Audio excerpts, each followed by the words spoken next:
خوف کی کیفیت رہتی ہے، ڈر لگتا رہتا ہے، وسوسے آتے ہیں عجیب عجیب قسم کے، شاید وہم بھی ہے، شاید وہم کی بیماری ہے. تو آخر یہ کیا کیفیت ہے؟ پہلے کچھ اس پر کلام فرمائیں اور اس کیفیت سے نکلنے کے لیے کوئی وظیفہ ہو تو ارشاد فرمائیں. حافظ صاحب، آج کل فی زمانہ جو معاملات ہیں نا ڈر خوف کے، ایک تو ہمارے معاشرے کے کچھ ایسے حالات و واقعات ہو گئے، جیسے خدا نہ خواستہ کسی بہن کے ساتھ باہر نکلی اور کسی ڈکیت نے، ڈاکو نے پسٹل کے ذریعے کسی ذریعے اس کو لوٹ لیا، تو اس کے دل پر صدمہ ہو جاتا یا لوٹ مار کے ماحول میں رہنا، مار کے ماحول میں رہنا، یا اس طرح کی خبریں سننا. میڈیا تو آپ کو پتہ ہے نا کہ کتنا سا ہوتا ہے اور کتنا اس کو بنایا جاتا ہے. تو یہ دنیاوی احتیاط بھی ضرور کریں. ایسے مریض جن کا دل کمزور ہے، مطلب کمزور ہوتا نہیں ہے، وہ خود اپنے آپ کو مسلط کر کے کمزور بنا لیتے ہیں.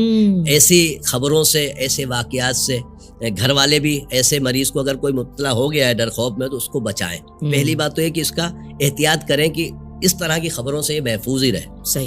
اچھا، دوسرا سبب اس کا یہ ہوتا ہے کہ جنات یا جادو یا اثرات کی وجہ سے بھی ڈر اور خوف کو مسلط کیا جاتا ہے. یہ باقاعدہ جادو کی قسموں میں ہے اس طرح کا. اس کے لیے تو پھر ظاہر ہے کہ جادو کے معاملات ہیں تو اس کا علاج پروپر ہوگا اور انشاءاللہ اس میں صحیح ہو جاتا ہے. اور سب سے آسان جو وظیفہ جس پروگرام کے حوالے سے ہم یہاں بیٹھے ہوئے ہیں حافظ صاحب کے ساتھ الحمدللہ، تو ہم یہ چاہتے ہیں کہ آپ وظیفہ بھی پڑھیں. دنیاوی طور پہ احتیاط ضرور کریں، رب کی رحمت کی طرف بھی توجہ رکھنی ہے اور وظائف بھی پڑھنے.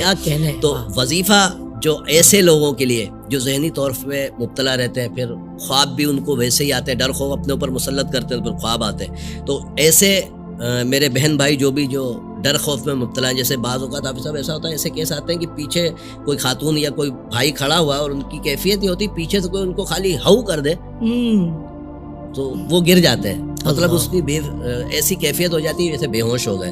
اس طرح کے مریض اس پوزیشن تک پہنچ جاتے ہیں. تو اس سے بچنے کا وہی طریقہ کہ ان لوگوں کو ان کاموں سے، ایسی چیزوں سے، خبروں سے دور رکھیں تاکہ ان کے دل پر مزید خوف نہ پہنچے. اور دوسری چیز یہ ہے، یا خبیرو یا اللہ، یا خبیرو یا اللہ 812 مرتبہ عشاء کے بعد روز ایسا مریض پڑھنے کے بعد دعا لازمی کریں، اس لیے کہ دعا ہماری عبادتوں کا مغز ہے. بہت اچھا. ہم جو ذکر اللہ کر رہے ہیں یہ اللہ کی عطا سے عبادتوں میں ہے، مگر عبادتوں کا صلہ اگر پانے ہیں تو ہمیں دعا کرنی ہے، رب کی بارگاہ میں گڑ گڑانا ہے اپنے مسئلے کے لیے. یا خبیرو یا اللہ 812 مرتبہ عشاء کے بعد پڑھیں.